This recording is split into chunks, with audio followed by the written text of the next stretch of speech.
Hello friends, KS aari work या YouTube चॅनलमध्ये आणि आजच्या छान अशा व्हिडिओमध्ये आपण सर्वांचे मनापासून स्वागत आहे. तर आज आहे आपल्या आरीवर्कचा दिवस दुसरा. पहिला दिवस झालेला आहे आणि आपण पहिल्या दिवशी पहिल्या व्हिडिओमध्ये सुरुवातीला पहिल्या व्हिडिओमध्ये कोणकोणते मटेरियल्स लागतात त्याची माहिती घेतली. तसेच ज्यांच्याकडे मटेरियल्स नाही त्यांना अवेलेबल करून घ्यायला पण सांगितलेलं होतं. तर ती तुम्ही अवेलेबल करून घेतलेली असेल अशी मी आशा करते. तर चला मग आजच्या दुसऱ्या व्हिडिओला स्टार्ट करूया. तर मी सांगितलेलं होतं की आरी वर्क करताना फर्स्ट अँड मोस्ट इम्पॉर्टंट असतं ते आरी रिंग स्टँड. तर आज आपण आरी रिंग स्टँड कसे फिट करायचे ते पाहू. चला तर मग हे आहे, आपण बघूया स्टँड कसं फिट करायचं. हे आहे स्टँड, तुम्ही बघू शकता, आणि हे आहे त्याचे 4 पाय. हे खाली त्याला हे पण आहेत उभं टाकण्यासाठी आणि वरून स्क्रू आहेत. ते एकदम सहजरित्या आपण हाताने पण काढू शकतो. हे बघा, त्याला थोडंसं जास्त फिट नाही केलेलं. हे पूर्णपणे 4 याला स्क्रू आहेत. आपण ते काढून घेऊया. हे बघा, अगदी सहजपणे निघतो.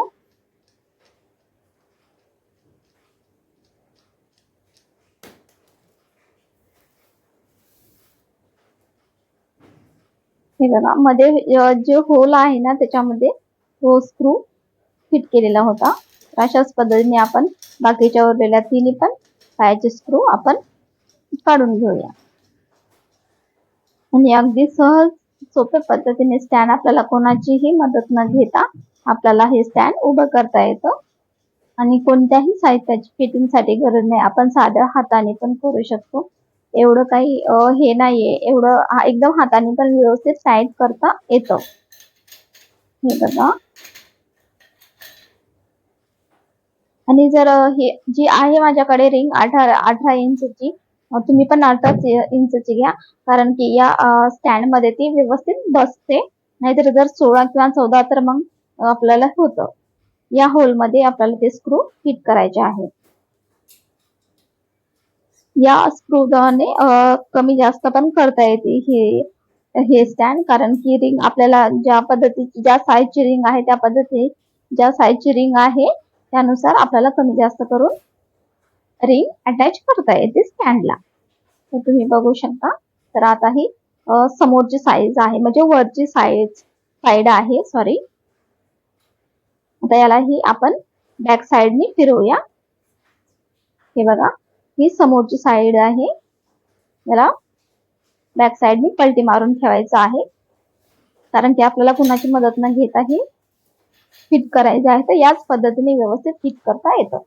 आता हे या होल मध्ये टाकून घेऊ. हे बघा, या होल मध्ये पकडून असं वरतून एक एक पाय असं जॉईन करत जायचं आहे. हे बघा, या पद्धतीने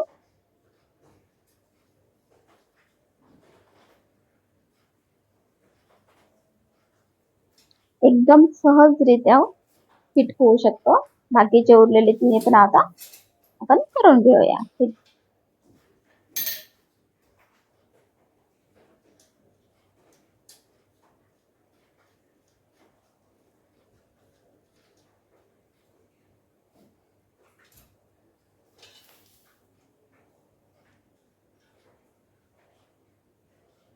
तुम्ही पण अशाच पद्धतीने करून घ्या.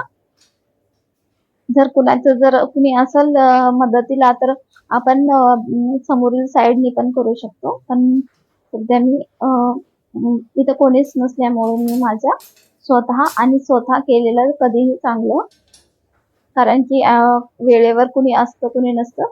तर या पद्धतीने तुम्ही केलं तर व्यवस्थित फिट करता येतं. एकदम सहज हाताने पण फिट झालेलं आहे.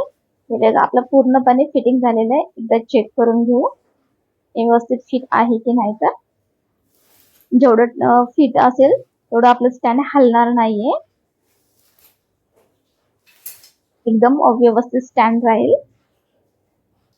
हे बघा,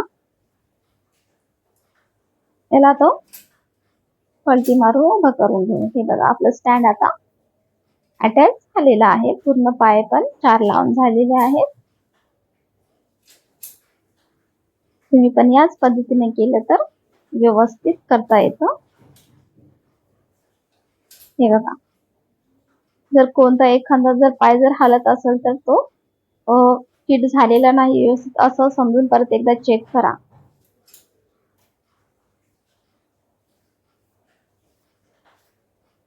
आता ही रिंग आहे ना, एक 2 रिंग आहेत. आपण याला जॉईन करून घेऊ.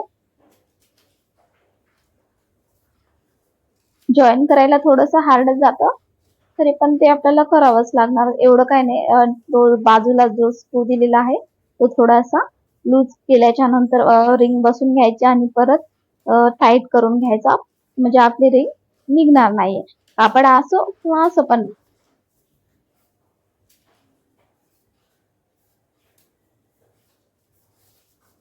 हे बघा, जर आता हे तुम्ही बोलसाल कुठं अटॅच करायचं, कुठं फिट करायचं, इथं तर काहीच नाही दिसत. फिटिंग साठी ठेवण्यासाठी काहीच नाही. आदर थोडीच ठेव आणि आदर ठेवल्याच्या नंतर सहजच पडून जातो. हे बघा, स्टँड हल्ल्याच्या नंतर थोडं जरी हल्लं तर रिंग आपली पडून जाते. कापड लावल्याच्या नंतर पण पडणारच आहे. तर फिट करण्यासाठी तुम्हाला जर वाटत असेल इथं काहीच नाहीये.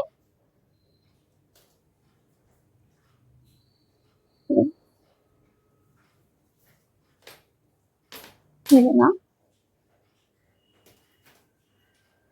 तर हे जे आहेत ना, हे स्क्रू जे आहेत त्याच्या समोरील जागा आहे ना, आपल्याला तिथे ही रिंग फिट करायची आहे. तिथे व्यवस्थित बसवायची आहे फिटिंग मध्ये, आणि ती व्यवस्थितपणे बसणार पण आहे. ते कसं बसवायचं ते मी सांगते. पूर्ण 4 साईडला ती बसवायची आहे, म्हणजे रिंग ही खाली निसटणार नाही. कपडा पण आपल्याला सारखा खाली पडल्याच्या नंतर वर्क करायला त्रासच होणार आहे. त्यामुळे एकदम फिट करायचे आहे ते. हे बघा, यामध्ये बरोबर जेवढा स्पेस आहे तेवढ्या स्पेस मध्ये आपली ही रिंग आहे ती बसवायची आहे.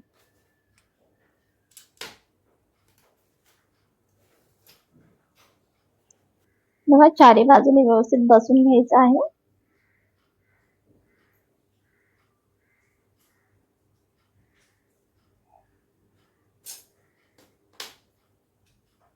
चारी साईडने आता बसलेली आहे पूर्णपणे व्यवस्थित, आणि आता ही पडणार पण नाहीये. हे बघा, कसं पण तुम्ही ठेवा, हलवा, काही पण करा.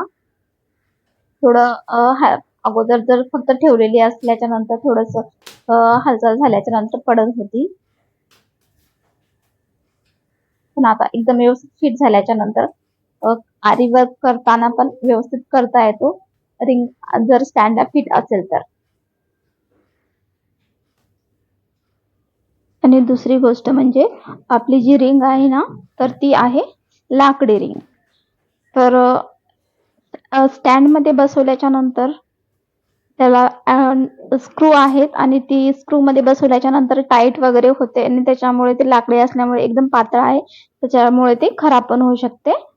आणि ऑलरेडी खराब म्हणजे थोडंफार चीर वगैरे पण पडलेले असतात. एक मिनिट मला दाखवते मी. ही माझी नवीनच आहे रिंग, तर अंता वेळेसच थोडीफार चीर पडलेली आहे, तर ती जास्त होऊ नये म्हणून हे बघा, ही आतमधून थोडीशी चिरलेली आहे. तर ही जास्त अजून खराब होऊ नये म्हणून त्यासाठी काय करायचं आहे तर मी नेक्स्ट व्हिडिओमध्ये सांगणारच आहे.